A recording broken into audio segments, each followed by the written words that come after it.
ನಮ್ಮ ಹಳ್ಳಿಗೆ ರಾಮದೇವನಗುಡಿಯಿಂದ ಹಿಲ್ಮಿಚನಹಳ್ಳಿ, ಕಾಚೂರು, ರೇಣುಮಕ್ನಹಳ್ಳಿ, ಗಂಗ್ರೆಕಲ್ವೆ ಸರ್ಕಲ್ವರೆಗೂ ನಮ್ಮ ವಿಧಾನಸಭಾ ಸದಸ್ಯರಾಗಿರ್ತ ಪ್ರದೀಪ್ ಈಶ್ವರ್ ಅವರು ಇರೋ ರಸ್ತೆಯನ್ನು 3 ಕೋಟಿಗೆ ಸ್ಯಾಂಕ್ಷನ್ ಮಾಡಿದರು.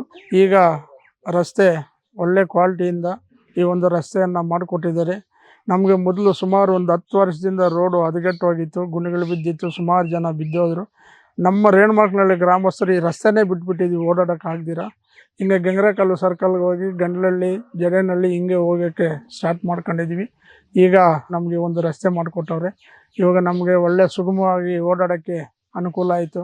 ಶಾಲೆಯ ಮಕ್ಕಳಿಗೆ ಮತ್ತು ಪ್ರೆಗ್ನೆನ್ಸಿ ಆದವ್ರಿಗೆ ಅವ್ರಿಗೆಲ್ಲನೂ ನಮ್ಮೂರಿಗೆ ಸುಮಾರು ಒಂದು 7-8 ವರ್ಷನೇ ಆಗಿತ್ತು ಆಂಬುಲೆನ್ಸ್ ಬಂದು ರೋಡು ರಸ್ತೆ ಸರಿ ಇಲ್ದಿದ್ದಕ್ಕೆ. ಈಗ ಕಾಲಕ್ಕೆ ಸರಿಯಾಗಿ ಎಲ್ಲ ವ್ಯವಸ್ಥೆಗಳು ರೋಡ್ ಆಗಿರೋದ್ರಿಂದ ಆಗಿದೆ. ಅವರಿಗೆ ನಾವು ನಮ್ಮ MLA ಸಾಹೇಬರಿಗೆ ಹೃತ್ಪೂರ್ವಕವಾದ ಧನ್ಯವಾದಗಳನ್ನು ತಿಳಿಸ್ತಾ, ಈ ಒಂದು ರಸ್ತೆ ಕಾಮಗಾರಿಯನ್ನು ಭರ್ಜರಿಯಾಗಿ ಒಳ್ಳೆ ಕ್ವಾಲಿಟಿಯಿಂದ ಮಾಡಿಕೊಟ್ಟು 1.5 ತಿಂಗಳಿಗೇ ನಮಗೆ ಈ ರಸ್ತೆ ಕಾಮಗಾರಿಯನ್ನು ಮುಗಿಸ್ಕೊಟ್ಟಿದ್ದಾರೆ. ಅವರಿಗೆ ನಮ್ಮ ಕಡೆಯಿಂದ ಹೃತ್ಪೂರ್ವಕವಾದ ಧನ್ಯವಾದಗಳು. ಹಾಗೂ ಸುಮಾರು 10 ವರ್ಷಗಳಿಂದ ನಾವು ನಮಗೆ ರಸ್ತೆ ಬೇಕು ಅಂತ ಬೇಡಾಡ್ಕೊಂಡಿದ್ರೇನು ಈ ಕಾಲಕ್ಕೆ ನಮ್ಮ ಪ್ರದೀಪ್ ಈಶ್ವರ್ MLA ಆಗಿ ಬಂದ ಮೇಲೆ ಒಣಗೂಡಿ ಬಂತು.